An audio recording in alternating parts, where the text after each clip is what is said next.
এই নামাজের কোনো দাম আল্লাহর কাছে নাই। কিছুক্ষণ ডানে তাকান, বামে তাকান, সামনে তাকান, পিছনে তাকান, নামাজে কনসেন্ট্রেশন নাই, মনোযোগ নাই, এই নামাজের কোনো দামও আল্লাহর কাছে। আবার রুকুর সময় তাড়াহুড়া, সাজদার সময়ও তাড়াহুড়া। আল্লাহর নবী বলেছেন আসওয়াউন নাসি সারিকাহ আল্লাযী ইয়াসরিকু মিন সালাতি, সবচাইতে নিকৃষ্ট চোর হলো যে নামাজের মধ্যে চুরি করে। সাহাবায়ে কেরাম তখন বললেন ওয়া কাইফা ইয়াসরিক সালাতাহু ইয়া রাসূলুল্লাহ, আমরা বলি সাল্লাল্লাহু আলাইহি ওয়াসাল্লাম, ওগো আল্লাহর রাসূল নামাজ আবার চুরি করে কেমনে? আল্লাহর নবী তখন বললেন এমন কিছু নামাজি আছে দেখবা লা ইউতিম্মু রুকুআহা ওয়ালা সুজুদাহা, এরা নামাজের মধ্যে রুকু ঠিকঠাক মতো আদায় করে না, সাজদাও ঠিকঠাক মতো দেয় না। তাড়াহুড়া করে যারা রুকু সাজদায় স্থিরতা অবলম্বন না করে তাড়াহুড়া করে যারা, আল্লাহর নবী বলেছে নামাজ চোর হলো তারা। এরা কি চোর? নামাজ চোর। এবং এদেরকে আল্লাহর নবী বলেছেন নিকৃষ্ট, এরা নিকৃষ্ট নামাজ চোর। তাহলে প্রকৃত মুমিন হতে হলে নামাজে খুশু ফিরিয়ে আনতে হবে। নামাজে খুশু ফিরিয়ে আনার জন্য আমি কয়েকটি আমলের কথা আপনাদেরকে বলি। অনেকে আছে দেখবেন নামাজে দাঁড়ালে ব্যবসার হিসাব নিকাশ মাথায় চলে আসে, বাড়িঘরের চিন্তা মাথায় ঢোকে, বউ বলেছে তেল নাই পেঁয়াজ নাই, তেল পেঁয়াজের চিন্তাও মাথায় চলে আসে। নামাজে দাঁড়িয়েছে, বিকেলবেলা বন্ধুদের সাথে ফুটবল খেলতে যাবে, ফুটবল খেলার মিটিংয়ের চিন্তা মাথায় চলে আসে। এই চিন্তা ভাবনা কিংবা এই যে অবস্থা থেকে নিজেদেরকে সেফ রাখার জন্য আমরা কি করতে পারি, কোন কৌশল আমরা অবলম্বন করতে পারি, কিংবা কোন আমল করলে, কোন কৌশল অবলম্বন করলে নামাজে আমরা খুশু ফিরাই আনতে পারবো, আমি কয়েকটা আমলের কথা বলি। এই আমলগুলো আপনারা যদি নিজেদের মধ্যে ধারণ করেন, নামাজে কোনোদিনও মনোযোগ নামাজের বাহিরে অন্যদিকে যাবে না ইনশাআল্লাহ। এর মধ্যে প্রথম আমল হলো যখনই আপনি যে ওয়াক্তের নামাজে দাঁড়াবেন, নামাজে দাঁড়ানোর সময় এই অনুভূতি আপনার ভেতরে লালন করবেন। আল্লাহর নবী বলেছেন ইদা কুনতা ফি সালাতিকা ফাসাল্লি সালাতাম মুওয়াদ্দা, যখনই কোনো নামাজে দাঁড়াও তখন তুমি মনে করো এটাই হলো তোমার জীবনের শেষ নামাজ।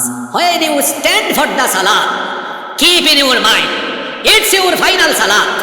যখনই নামাজে দাঁড়ালেন অন্তরে এই অনুভূতিটা নিয়ে আসেন এটা হচ্ছে আমার জীবনের শেষ নামাজ। এই যে কিছুক্ষণ আগে আমরা এশার নামাজ আদায় করলাম, আমরা সামনে ফজরের নামাজ পাবো কি পাবো না এটা তো কেউ আমরা জানি না। আচ্ছা, আপনি যখন যে নামাজে দাঁড়ালেন যদি আপনার অন্তরে এই অনুভূতিটা থাকে এটাই শেষ নামাজ, তাহলে বলেন তো এই নামাজের রুকুগুলো, আমি একটু উদাহরণ দিয়ে বলি। মনে করেন অলৌকিকভাবে, এটা তো সম্ভব না, অসম্ভব একটা ব্যাপার, তাও বোঝানোর জন্য বলতেছি। মনে করেন কোনো একটা লোককে অলৌকিকভাবে জানিয়ে দেওয়া হলো যে এই লোক আজকে রাত 12টায় মারা যাবে, তাহলে রাত 12টার আগে এশার নামাজ পর্যন্তই নামাজের ওয়াক্ত সে পাচ্ছে। আপনারা বলেন তো এই লোকটার এশার নামাজ কি বিগত জীবনের নামাজের মতো হবে না একদম আলাদা হবে? আজকের ওযুটা 2 মিনিট না, এটা 10 মিনিট হবে। আজকের 4 রাকাত নামাজ এটা 12-14 মিনিট না, এটা আধা ঘন্টা হবে। কারণ জানে এরপরে আর জীবনে কোনোদিন নামাজে দাঁড়ানোর সুযোগ পাবে না। এই জন্য দেখা যাবে সব জায়গায় ধীরতা থাকবে, ধীর স্থিরভাবে আস্তে আস্তে ধীরে ধীরে সব জিনিস আদায় করবে। আপনার নামাজে মনোযোগ নামাজের বাইরে কোথাও যাবে না। নামাজে যখনই দাঁড়াবেন মনে করবেন আরে আমি তো আমার হায়াতের খবর জানি না। যুবকেরা মনে করছে হুজুর আমি তো এখনো জোয়ান মানুষ, হ্যাঁ আমি তো বেঁচে থাকতে পারি। এই যে 3-4 দিন আগে শরীফ উসমান বিন হাদি চলে গেল, বয়স তো 32 বছর, এখনো 70-80 বছরের মানুষ বাংলাদেশে বেঁচে আছে। আমার ভাইকে আল্লাহ নিয়ে নিলেন। এই এলাকায় আপনারা দেখবেন মাঝে মাঝে দেখা যায় যে দাদা বেঁচে আছে, নাতির লাশ দাদা কবরে নামায়, বাবা জীবিত, ছেলের লাশ বাবা কবরে নামায়। এরকম চিত্র মাঝে মাঝে এলাকায় দেখা যায় কি যায় না? যায়। তাহলে আপনি দীর্ঘ সময় বেঁচে থাকবেন, এটা হচ্ছে শয়তানের একটা পজিটিভ ধোঁকা। এটা নাও হতে পারে, কে যে কখন আমরা চলে যাব আমরা জানি না। There is no serial of death, মৃত্যুর কোনো সিরিয়াল নাই। যে এসেছে আগে সে চলে যেতে পারে আগে। তো আপনার নামাজে মনোযোগ আসবে, প্রথমে যে কাজটা করতে হবে সেটি হচ্ছে মনে করবেন যে নামাজেই দাঁড়াবেন এটি আপনার জীবনের শেষ নামাজ। নামাজে মনোযোগ বাড়ানোর জন্য দ্বিতীয় যে আমলটা করবেন সেটা হলো নামাজে দাঁড়ানোর সাথে সাথে মনে করবেন আল্লাহর সাথে এখন আপনার কথাবার্তা চলতেছে। আসলেই তো তাই, নামাজে দাঁড়ালে আমাদের প্রত্যেকটা কথার সাথে সাথে যিনি জবাব দিয়ে আমাদের সাথে কথা বলেন তিনি কে?